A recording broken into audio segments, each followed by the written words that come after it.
Welcome back, friends. Welcome back to the Geneva Business Insider, that monthly video series where we talk to David L. Smith of the Geneva Business Insider blog at genevabusinessinsider.blogspot.com, which of course will be linked up in the show notes for this conversation, as it is every month here on corbettreport.com. David L. Smith, always a pleasure to talk to you. Thank you for your time today.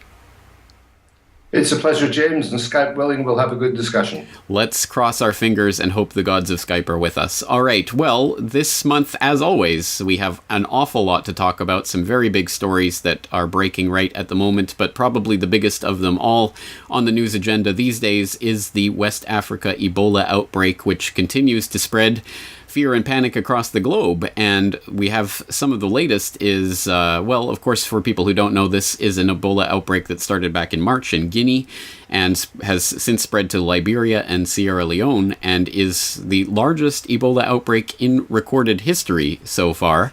And unfortunately, the bad news continues to emerge, as the latest includes an emergency coordinator who is claiming that Sierra Leone is unable to contain the outbreak. We have an ex-minister in the government of Sierra Leone that has lost 9 family members to Ebola. And in the very latest that I have, the BBC is reporting that there is now an emergency World Health Organization summit on Ebola taking place right there in Geneva, Switzerland, where you are located. And the conjunction of a deadly pandemic disease and the World Health Organization should raise a few alarm bells, I would hope, in my audience that saw the swine flu hype and panic being spread a few years ago, mostly at that time for the benefit of the vaccine manufacturers. I guess the question on everyone's mind right now, and we'd like to get your take on this, David, is to what extent is this Ebola outbreak? Is it a genuine, justified panic that's taking place right now? Is this some sort of panic that will be used to try to sell some type of vaccine or medical martial law, or is this some type of potential bioweapons release, or what's your take on what's happening right now? Well, first of all, I think for the people who are living in these countries with very little medical help, it's a terrible tragedy for them to have an uncontrolled illness running through the country.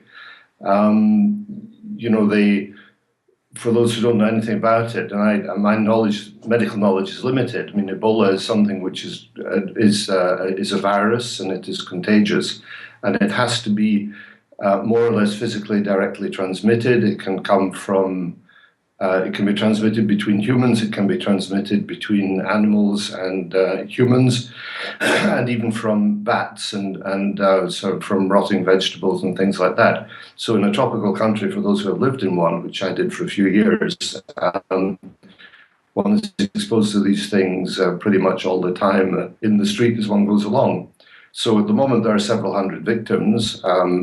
The several hundred, it sounds very terrible, but when you think there are 1,000 people a day who die in South Africa from the results of HIV/AIDS, overall the numbers are not so impressive as yet, tragic though they may be. So as there is no clearly identified cure for this ailment at the moment, it's obviously a matter of concern that steps have to be put in place to make sure that the spread is limited. And once again, in undeveloped countries where education is not that fantastic for the average citizen, the transmission can continue rampantly without any way of stopping it. I, like you, am deeply suspicious of anything that the World Health Organization does, because it is either used as an excuse to promote either their image or promote the products of the people whose from the big pharma companies whose representatives are all sitting on the WHO boards. So the whole thing's a bit of a cocktail for serious problems where we don't really know what's going to happen. I think the only thing that can be done really is just to sit back and watch how it develops. And these things have broken out before and died away and disappeared completely. There does seem to be one bit of hope on the horizon, which is in America, where apparently there is some kind of antidote which has been developed from derivatives of the tobacco plant. So at least for once, tobacco is doing something for the good of people instead of for the bad of people. Whether this has been developed perhaps by the American military as a defense against some kind of nasty attack.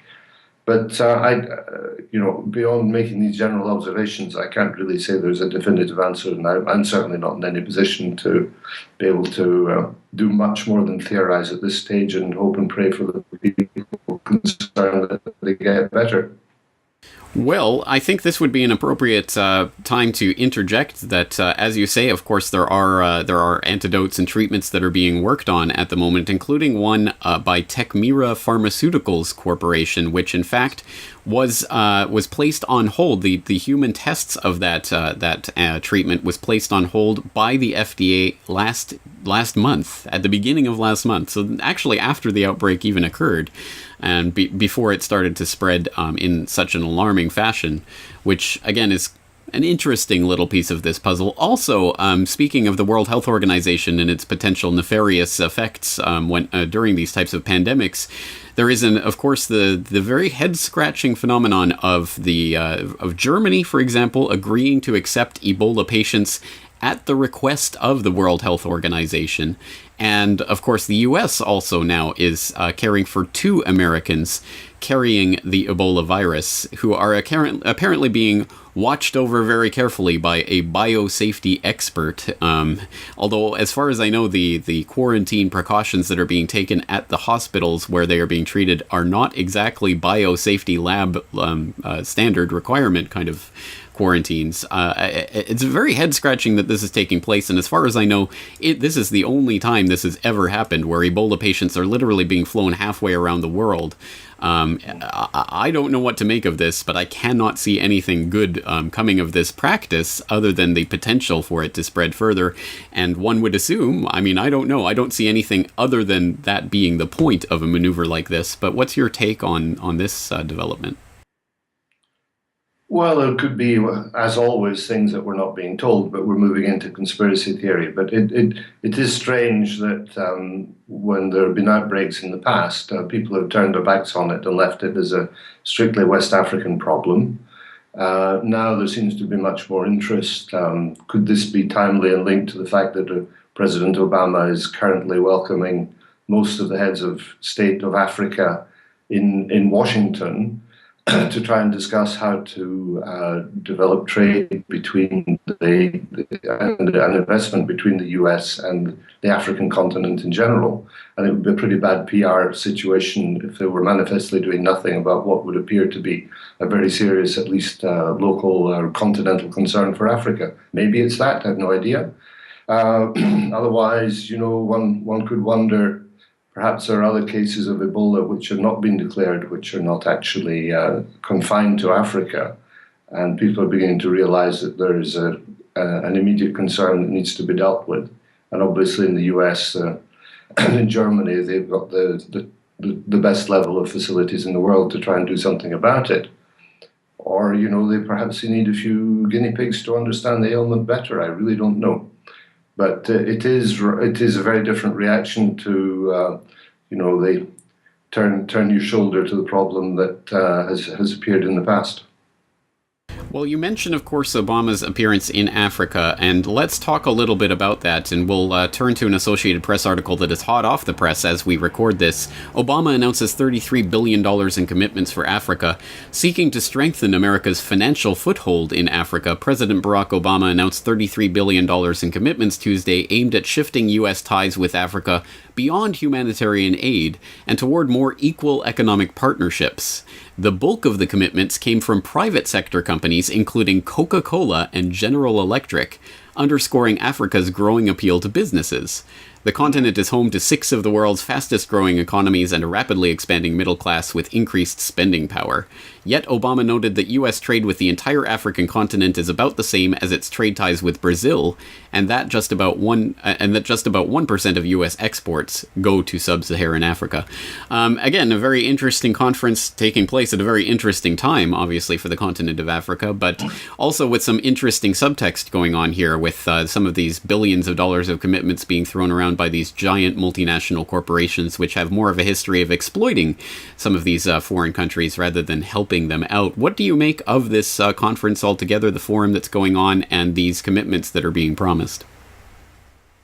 Well, I find it is a very fascinating development. I mean, the thing that's been curious about Africa for a long time is that basically it has been the fiefdom of the former colonial powers, notably Britain, France, and a little bit the Portuguese.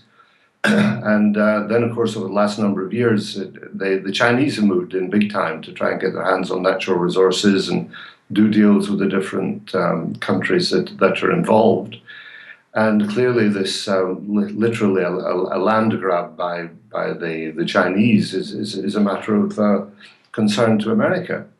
But the African continent, I lived and worked there for 3 years, so I wouldn't say I know it, but I have a certain feel for parts of it. It is vast. It's much bigger than the United States, for example. There are some of the countries there that are almost the size of the United States that are just almost completely unknown to people. But if you take the whole continent, there's about 1 billion people who inhabit it, and the GDP is approximately 1 trillion, 1.5 trillion. So the average income is about $1,000 a year. And if you compare that to the US with 300 million people and there's a 15 or $16 trillion economy, Africa is running on maximum 2% of the level compared to the US, and it is dripping with resources. I mean, it has got oil in vast quantities, it has got minerals in vast quantities, rare earths. They do export some things. They export cotton, they export cocoa, coffee, and so on. But the country, apart from South Africa, which is included in the S and the BRICS countries, large parts of it are underdeveloped. And there's some amazing statistics going around, like, for example, Nigeria, where, in fact, that's where I lived for my 3 years in Africa. The population from the time I was there until now has gone from 90 million to 180 million. My contribution in that was pretty marginal, I have to say. But you have a doubling in 25 years, and the average age of the population is about 21 years old, because they have been ravaged by AIDS, by other illnesses, by civil wars. Sierra Leone, for example, it's the same thing. There's hardly anyone over the age of 30 in Sierra Leone, because they all got butchered during their civil wars. So there's some terrible legacy problems there, but the continent has an upside potential which is staggering if they can actually get their act together. Now, the countries are rife with corruption. There's a great deal of lack of education, because if you take the average age of 2021, I mean, you can't have a significant depth of a middle class in an environment like that. But on the upside, there are lots of things to do, and a very small improvement can lead to 10, 20, 30% growth in the economies of these countries if they get it right. Well, you will allow me then to extract the ominous and potentially dark undertones from this seemingly happy story, and to question the timing and motivation of the United States and these companies in actually making these commitments. And I think we can just jump further down in that same Associated Press article where it says the U.S. is hardly alone in seeing economic potential in Africa, with China, Europe, and India moving aggressively to tap into Africa's growing markets. China in particular is hungry for oil, coal, and other resources, and is eager to develop the roads, bridges, and ports needed to pull them out of Africa. And this is, of course, a phenomenon that I've been documenting for some time here on the Corbett Report, and many other people have been documenting it besides. This incredible investment in building up African infrastructure that has been underwritten by China in recent years as a ploy, I think, to get access to a lot of those resources, and quite a successful one in some respects. And, of course, this raises the specter of just last month. Of course, what did we see but the announcement at long last of the BRICS Development Bank, which has been rumored and in the cards for a number of years now.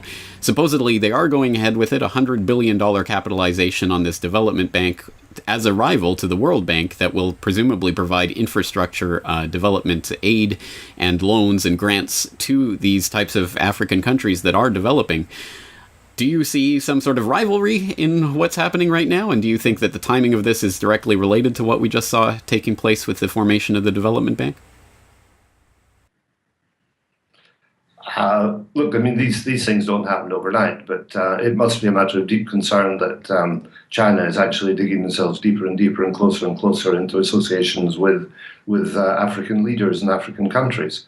They also don't particularly concern themselves too much with civil rights issues and the internal politics of the country, which puts them in a vastly advantageous position to that of America, where America seems to think it is their right and or duty to try and impose their so-called values on other countries.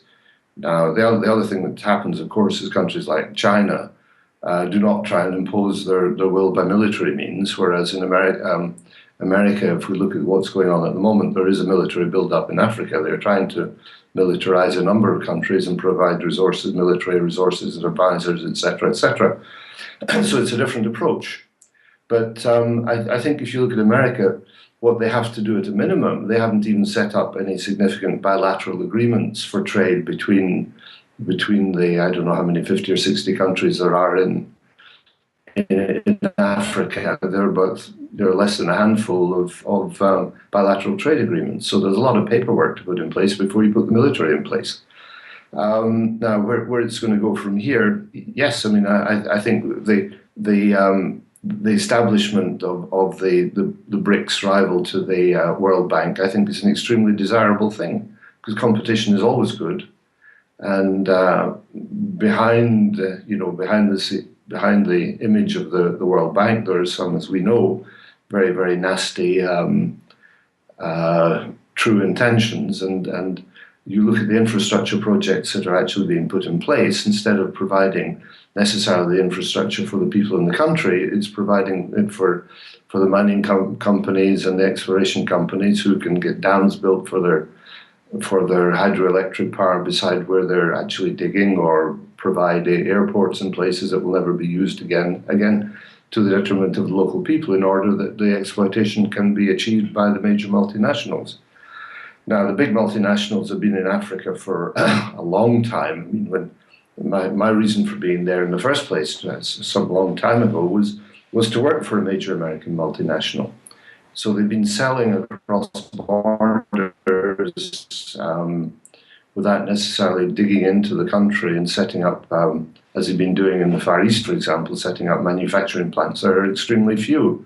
So this would be a good start. And then there also has to be a swathe of mid-sized companies which should be finding Africa attractive to invest in. But again, you come back to the problem of stability, being able to enforce the rule of law, and a workforce which are frequently too young and too under-professionally or technically educated to be of much immediate use. So lots of challenges, but if you don't take on the challenge, then what do? You stay at home and give up.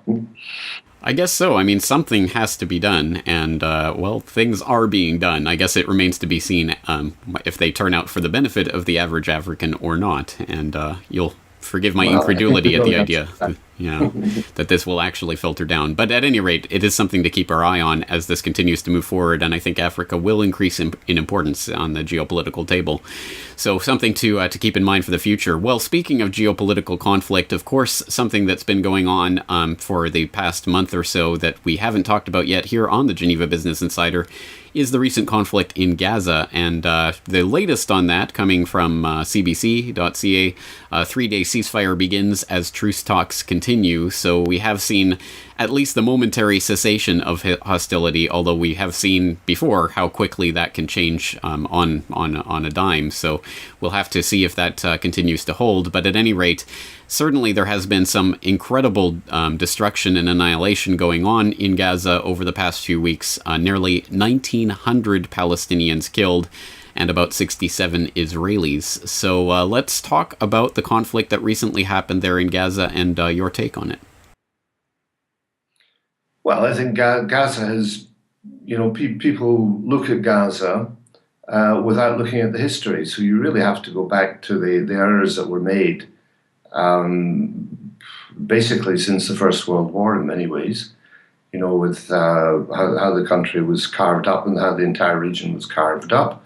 And then the events that led to the actual creation of the State of Israel, and how as soon as the state was created, the Israelis had to fight for their life once again because their neighbouring countries invaded.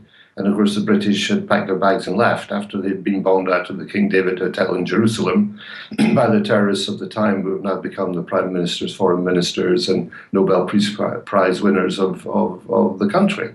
So it would take hours to summarize the situation, but if you have to look at the fact that there is fault on both sides. I mean, I think that when the West Bank was occupied by Israel, they basically have failed for the last 40, 50 years to respect international law, and they have progressively basically applied the kind of Warsaw Ghetto techniques on their next door neighbors.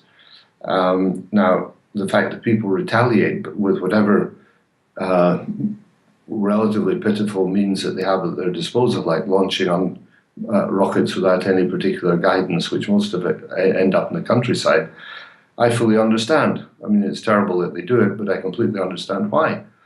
And then, of course, on the Israeli side, the response to some kind of, Guy Fawkes firework coming one way is to respond with an F-15 with 500-pound bombs. So there is no proportionality between what has happened to what they have suffered and the punishment that they mete out. Now, the other thing that people find it very difficult to understand is how small Gaza actually is. I mean, it is a fraction of the size of, it is smaller than Manhattan. It is the most densely populated country in the world. And Lord knows, I mean, if you go to Hong Kong with all the people living there, you think that's densely populated, but about twice as many people living in Gaza in complete misery, without proper power supply, without proper water supply, without roads. It is a horrible place to be. There's massive unemployment. And then the Israelis come and bomb, and they're now claiming that 44% of the land area that existed before is going to be completely erased to create a security zone for Israel. Well, once again, that practically doubles the population concentration.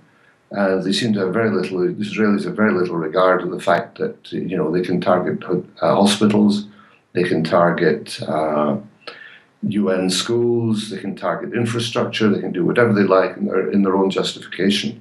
And of course, the American Congress seems not only happy to back them, but the American military-industrial complex is happy to provide them with the military equipment to do it. And, it's an excellent testing ground. It's absolutely grotesque. But, new technology is being tried all the time. Israel is a major exporter of military technology. So it's good for business and awful for the poor suffering people of Gaza. Well, of course, you mentioned the disproportionality of the Israeli response to the events that set off this latest round of incursion into Gaza. And of course, that is very much true, including, as you say, the destruction of UN schools and the destruction of even Gaza's only power plant, etc. Again, vital civilian infrastructure that goes even beyond that disproportional civilian casualty figure that we cited earlier. And as you say, of course, it is done completely with the unanimous support of U.S. Congress. And interestingly enough, I'll just point people to a Blaze.com article that noted the Associated Press had a very interesting tweet recently that they eventually they had to revise very quickly. It originally read, "As much of world watches Gaza war in horror, members of Congress fall over each other to support Israel." And they changed that tweet shortly after tweeting it to, "Many U.S. lawmakers strongly back Israel in Gaza war." So interesting how some of these wordings come out during the heat of the moment. But at any rate, again, the disproportionality of the response is one that's often noted. But I think we should also address the beginnings of this particular round of conflict, where the ostensible reason for this, as we were told, was this drama where they were the 3 Israeli kidnapped teens, and what was going to happen to them. Will they come back? And then they were discovered to have been killed. We now know that story was mostly fostered by the Israeli government, who actually knew. Even Haaretz is now reporting the Israeli government knew these teens were dead during the time in which this drama was playing itself out. And then even beyond that, of course, this is supposedly a strike against Hamas, but as it turns out, it was not Hamas that was responsible for the kidnappings in the first place. It was a rogue faction.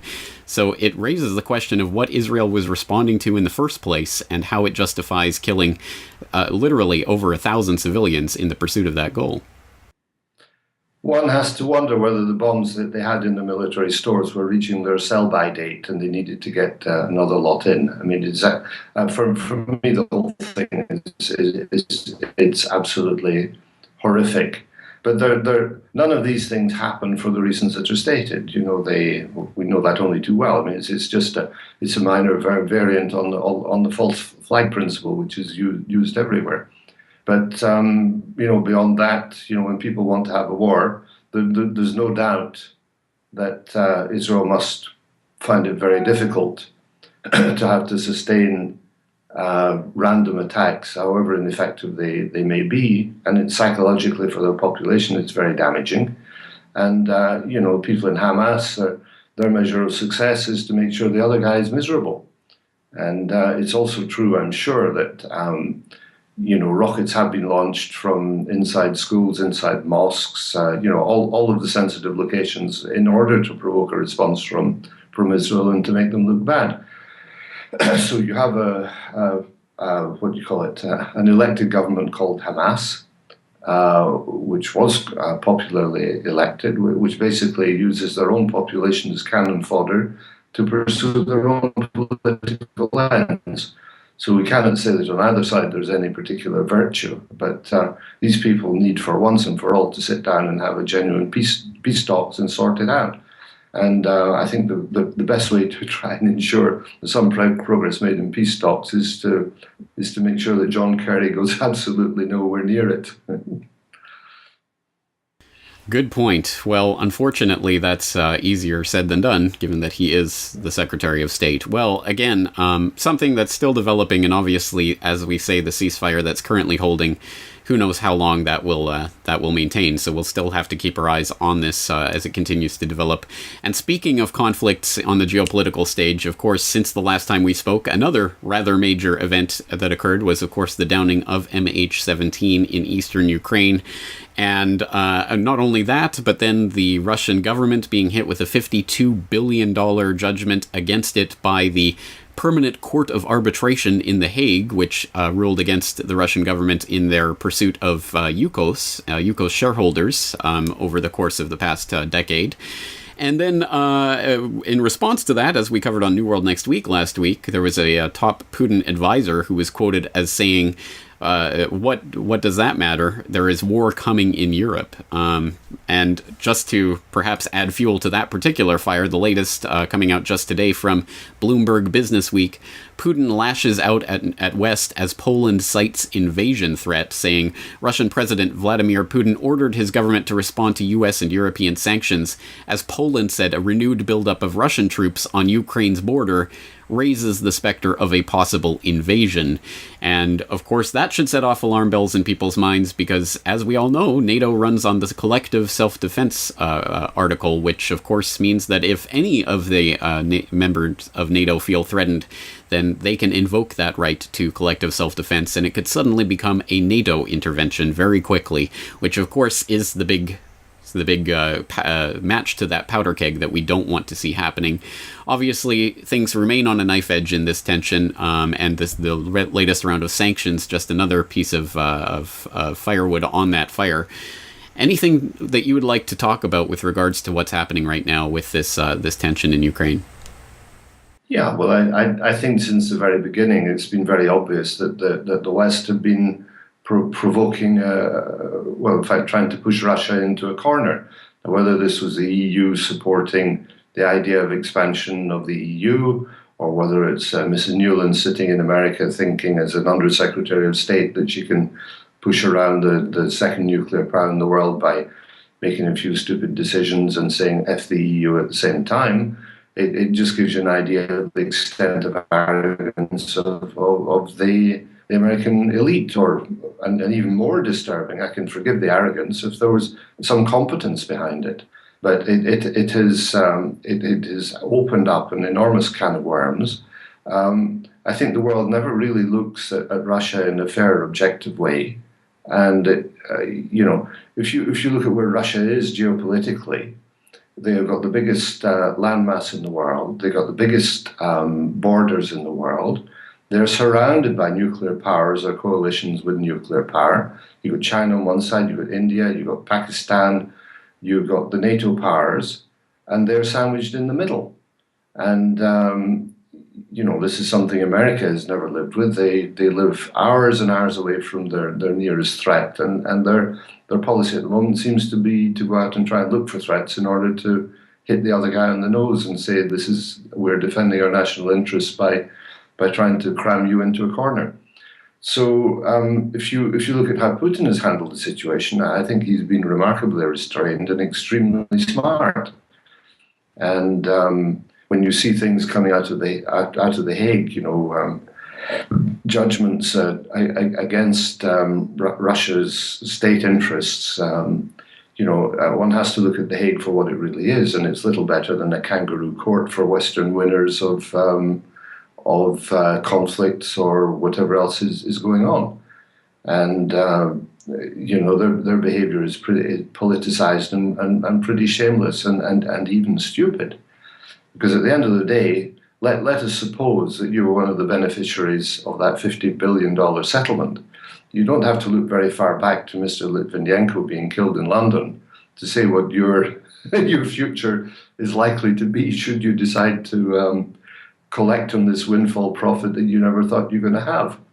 So the whole thing is a complete joke. I mean, if whatever happens, if there's going to be compensation, the intelligent Russian is going to do a deal with Putin and ignore the court awards in the first place, or renounce to them.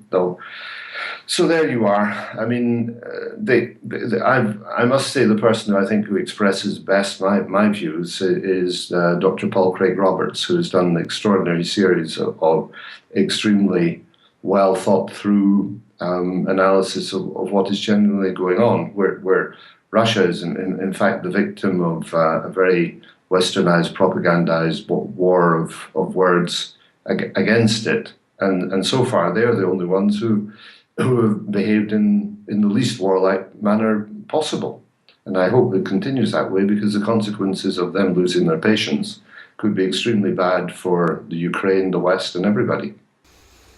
Well, of course, that specter of military confrontation is one that tends to really loom large over this conflict in general. But as many analysts have noted, the wars of the 21st century will not look like the wars of the 20th century, and they will probably more involve cyber attacks and economic warfare than they will boots on the ground and troops firing at each other across trenches. So, given that reality, what do you make of these latest rounds of sanctions, the arbitration ruling, the economic ostracization or the attempts thereof of the West to try to basically get Putin and Russia backed into a corner economically? Do you think they're having an effect? Do you think they will have an effect? Or do you think they're likely to backfire on Europe? Well, I think, taking a helicopter view, American foreign policy is actually going to be the instrument of America's downfall. Because for every measure that they take, which is based on the assumption that their power to decide applies throughout the world, the world is reacting to it and going around it. So we can see that from the decision to the de-dollarization of the world in the petroleum business. We can see that for the formation of rival rating agencies. You can see it in the BRICS equivalent of the World Bank. What is happening very, very, very clearly, although it's going to take a while for it to actually come to fruition, is American power is being diminished by the death of 1,000 cuts. And it just seems to me that America is saying, well, you've cut me 10 times, now cut me again, because I'm going to do something that will encourage you to do so. So I really fail to see what America is getting out of any of this. And the more you ratchet up sanctions against somebody, the more difficult it is to ratchet them down, the more incensed people get. And the war that is going on between superpowers, nuclear powers at least, can never actually break out into a nuclear conflict because everyone knows the consequences. So what they have to do is they have to use puppet states to fight their battles. They have to have economic wars, which are fought through currencies, which are fought through, for example, the overfly rights over Russia. That is a big thing because I remember traveling often from Europe to the Far East when you couldn't fly over China. That was a big inconvenience, extra legs on flights, longer transit times, longer costs, etc., etc. So there are all these really tit-for-tat stupidities which are actually benefiting absolutely nobody and just getting everybody peed off with it. And it's almost like children in a playground. You'd think that they would know better. And at the end of the day, you come down to the vital interests of Europe, and there are some big and powerful states in Europe, even some nuclear powers in Europe. Are they going to dance always to America's music and say Putin is the bad guy and accept to apply sanctions which hurt America maybe 1% and hurt Europe 30%? So there must be enormous dissensions within this pseudo-united group of the EU or notably the EU or the NATO. Because again, if you had Russia on your border, you wouldn't want to provoke them. Ukraine was a very imperfect country before, but it kind of had a composition which satisfied Russia's interests approximately, satisfies the West's interests approximately, was extremely corrupt and will always be so. And now we have, basically a civil war going on within the country, which has been created by Western intervention. Because without the Western intervention, it's absolutely clear there would be no civil war there at the moment. There would be business as usual, and the country turning around like Italy did for a long time, 50 years without a government. Now we have people starving in the streets. The things that they say about Gaza are equally true on a lesser scale in what's happening in eastern Ukraine at the moment, with complete lack of infrastructure, people getting killed, hospitals not working, and Ukrainian troops on the one side surrendering because they don't even have supplies to fight, completely demoralized, and on the other side, a pitiful defenseless population being bombarded because the only way that the Ukrainian central government can actually attack is by bombing, because the troops on the ground, they can't support them or motivate them or keep their morale to go and kill their fellow citizens. Well, I, for one, am certainly interested in how this policy of trying to isolate Russia is going to drive that wedge between the European Commission and the Eastern European periphery, and I think that's going to be something definitely to watch as a result of this, as well as the other factors that you mentioned there. So, again, a moving target and one that we'll have to keep our eye on, but I think that's going to do it for this month's conversation. Once again, always an interesting conversation, and once again, we've really spanned the globe in this conversation, so I'm always happy to do that and talk with you about this. So we will once again, as always, direct people to your website, genevabusinessinsider.blogspot.com, where, of course, people can also find out about your financial advisory services by following the link to the FEMISA website at the top right corner of that website. Of course, linked on thecorbettreport.com in the show notes for this interview, as always. David L. Smith, always a pleasure to talk with you. Thank you again for your time this month. Thank you very much, as always, and Skype was kind to us today.